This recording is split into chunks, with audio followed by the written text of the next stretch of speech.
All right, here we have Scheps Omni channel. So this is a plugin that basically is a full channel strip, as we call it, or full gating preamp sound, not necessarily preamp levels, EQ, de-essing, which has 2 de-essing bands, a compressor, which has a few different models, an insert, which we only use on one thing. I'm not going to go over that. And then like a master limiter, and input and output gain, obviously. So this is what we will use on drums.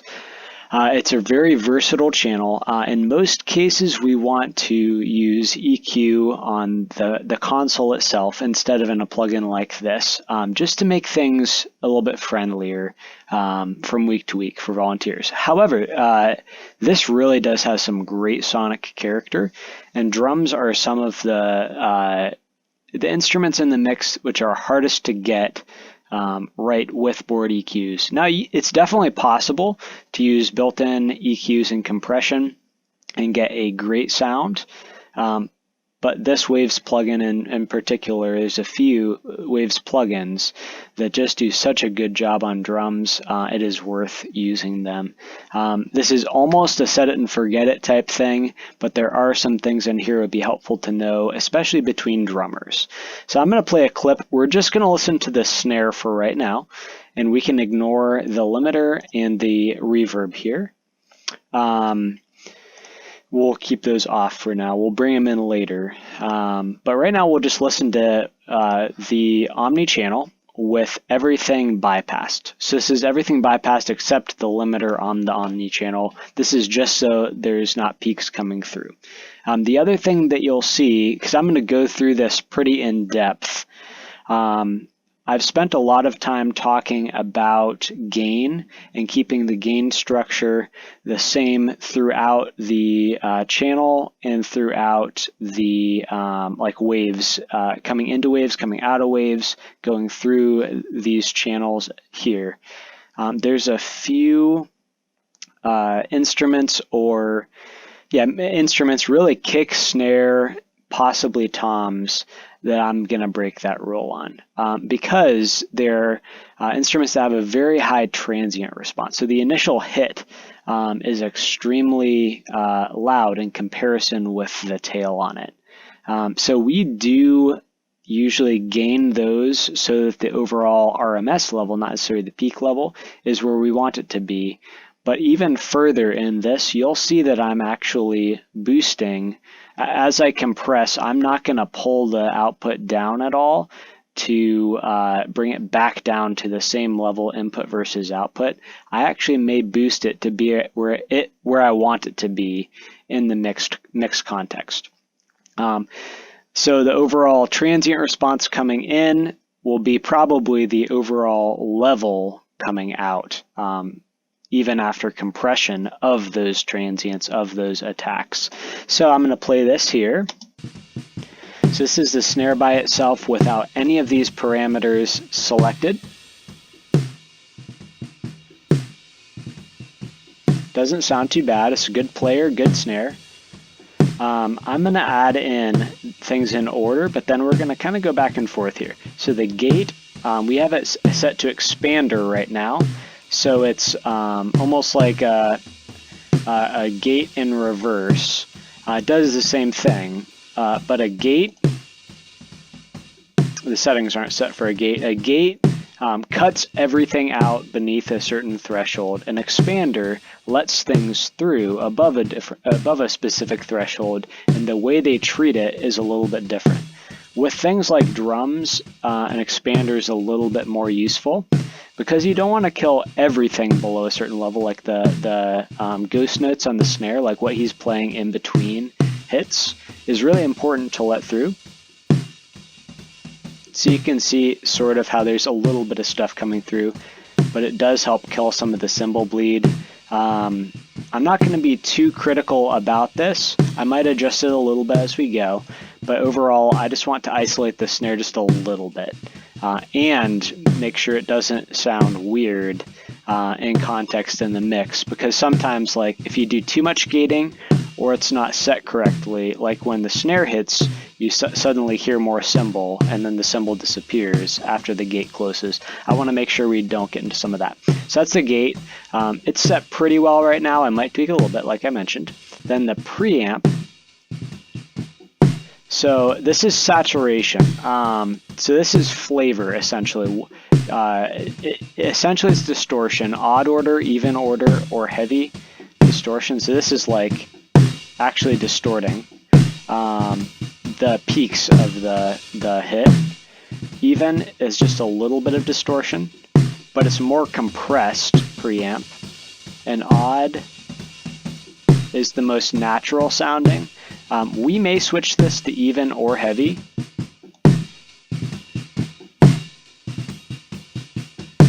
Even sounds the best to me. I don't want to give a whole lot, but it sounds pretty tight. I like it. I'm going to turn it off.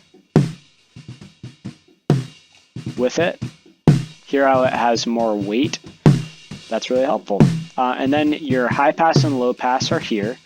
We will be doing that on this channel. So I'm going to high pass up to like 110 on this one. Maybe 120.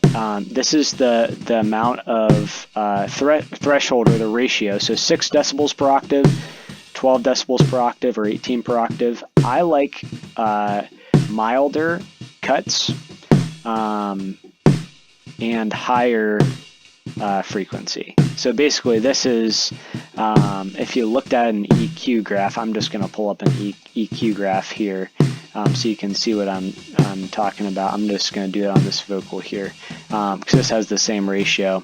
If I were to turn this on, if I were to say a frequency of 120, 12 dB per octave is that steep of a threshold. 6 dB is much less steep, so it's doing less overall, and 18 and 24 are very steep. I would prefer to have a higher set point and lower reaction below this set point, rather than a lower set point and a higher amount of reduction per octave. Now there are definitely times where you do want to use the higher ratio, but for just cleaning things up, I like a low dB per octave amount. So snare top here. Back to this. There also is a thump setting. This is basically just like low end presence boost. So you can see pretty natural. 2 dB a thump, 4 dB a thump. Gives just a little bit more weight. I like 2 dB. I think 4 dB can get a little bit much sometimes. Then the EQ. This is going to boost the high end a lot. I kind of have it preset here. And the level raised up to, because I am boosting frequencies.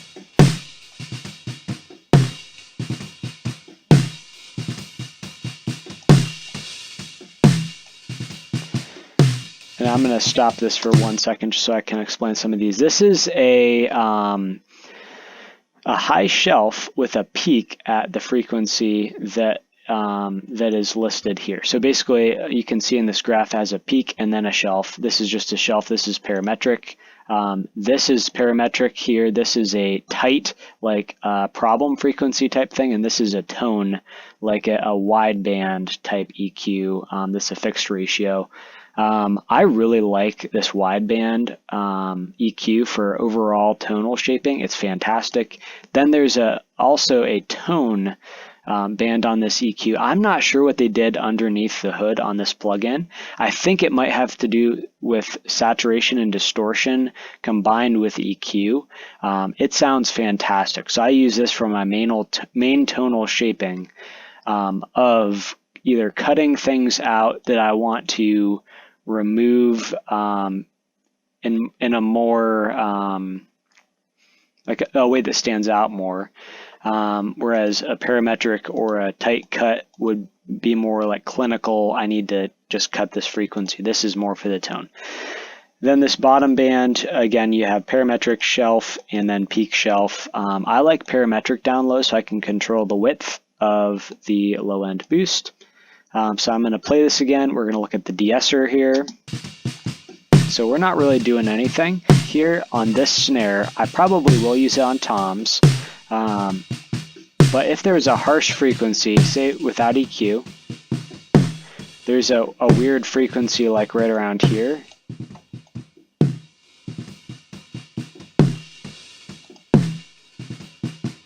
It's like a honky frequency.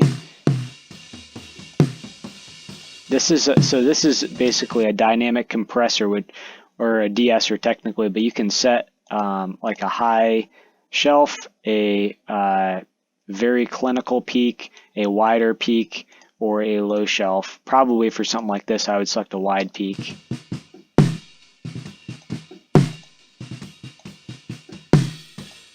See how that tightened it up a little bit. I actually may keep that in even after EQ too.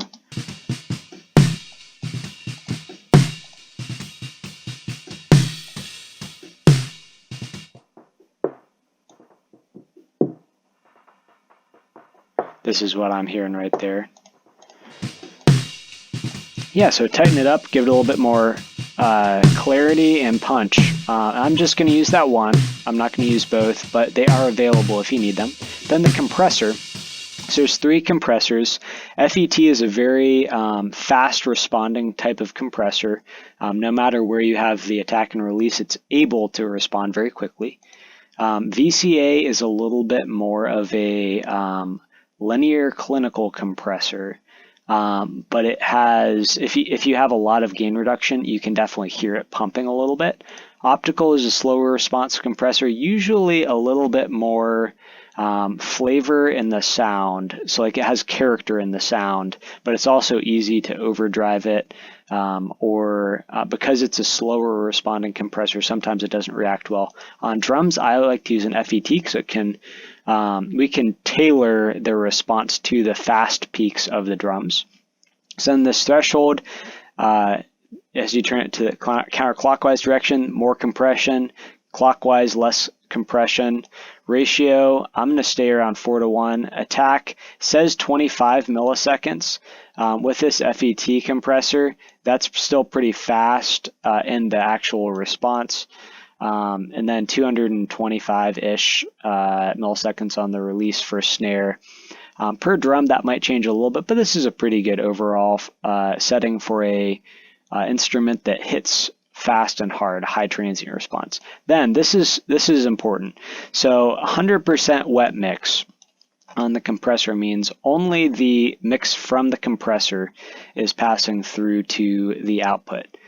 0% mix means that 0% of the compressed signal, but 100% of the dry signal pre-compression, so basically what comes in right here to the compressor, passes through without any compression added in. 50-50 would be it's 50% of the compressor passing to here and 50% pre-compressor passing to here. Super useful on drums, especially because I'm gonna give quite a bit of compression on the snare, and I don't want it to get like smacked. I don't want it to sound smacked, which is what it would sound like if I was 100% mix. So I'll show you an example. I'm probably going to end somewhere around like 25%. And I'm also going to boost the output of the compressor because I'm compressing so much that the 25% of compression needs to be matched up with the 75% of non-compression coming through. I'll let you see what that sounds like when I do this. It's not the overall output of the output going to here, it's the output of the compressor getting meshed back in with the dry signal or pre-compression signal. So here we go. I'm going to start with 100% mix here. Here it sounds super smacked. It sounds awesome, but if that's it by itself, it's not going to fit in the mix well. As I go to 0%, see how, so this is overall affecting the level coming through the compressor signal, even the dry. I was wrong on that earlier. So this is 0 compression right now, all dry signal. with 1 dB of boost, of course. So I'm going to start to go to 50%. Hear how the snare just got super fat? So that's pretty cool sounding. 100%, 2 smacked. You see how it's limiting here. That's because this compressor is automatically doing makeup gain. As I bring it back to like 25%, this is a good ratio of dry to wet.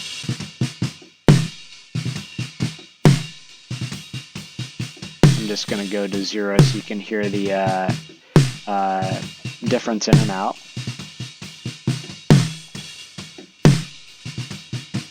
So essentially right now it has more weight, and I am going to back the compression off just a little bit, and I am going to go a little bit towards the wet mix of the compressor. So 40% compressed, 60% dry. And then I'm going to boost this output a little bit. Even though it's getting up near peak, I know I need that in my mix in order to not have to boost the fader up to like +10. Just because of the way the transient response of a snare or a kick works, you do have to give them a little bit more juice to make them pop out in a mix. But to avoid distortion, I do have a limiter on here. I have several levels of limiting. There's a limiter here. There's a limiter next in the chain, which is also boosting it about 3 more dB. And then we have this reverb. So I'll play it again. Add the limiter. So you can see it's taken some more gain off the top. I'm going to back that off just a hair. And I'm actually going to pull this back down to 1 dB of boost.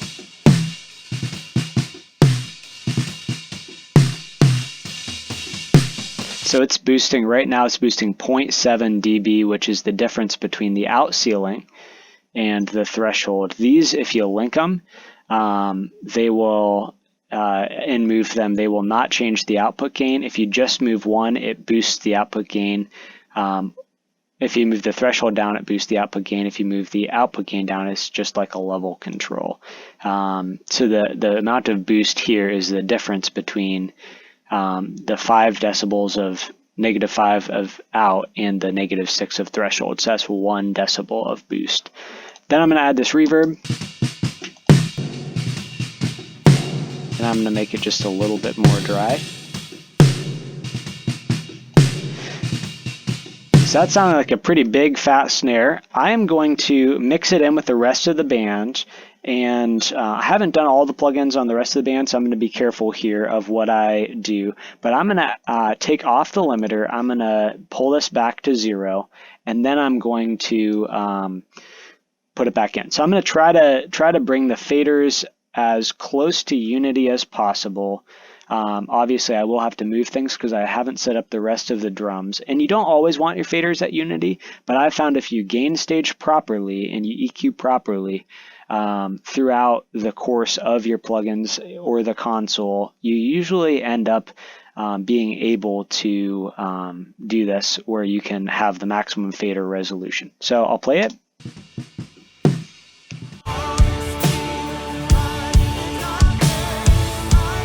Bring my overheads down here.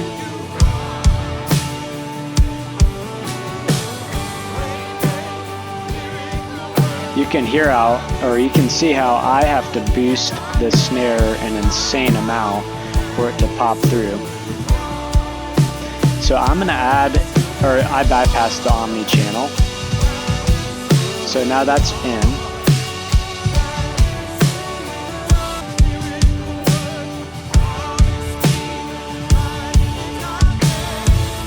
So that's not bad, but it's not great.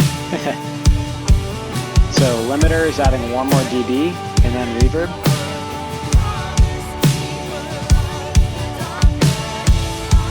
It's starting to sound a little bit more like a snare in the mix. Obviously I have a lot to do to the rest of the drums, but even those few things like giving it a little bit more output gain, and I actually didn't.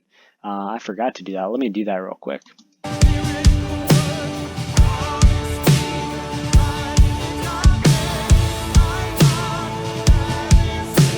As I brought it up about 3 dB with still cutting off the peaks, so this is cutting off the peaks, about 4 dB, so just that initial transient is cutting off a little bit. It helps fit it better into the mix. So you can see on my output on waves, I'm hitting -5. I mean, it's hitting the out ceiling of this limiter, and then adding a little bit of reverb, so that's a little bit more level on top of that. But I'm okay with that. Normally for most channels I would not be, but for stuff that's super percussive that has a high transient, you almost need to do that in order to bring it to where it's needed to be in the mix, because there's a difference in level of probably 15 dB between the peak and the overall level. The overall level that you listen for is not based on the peak. It's actually based on what the natural sound of the drum after the peak sounds like. So that definitely helps. So hopefully that helps you understand omni-channel a little bit. Obviously I didn't go through everything. I didn't go through the EQ a ton. It does work like a normal EQ, you just can't see the graph. You do have to look at your frequencies, but we'll get some good set points for you and some presets, and hopefully that will work well.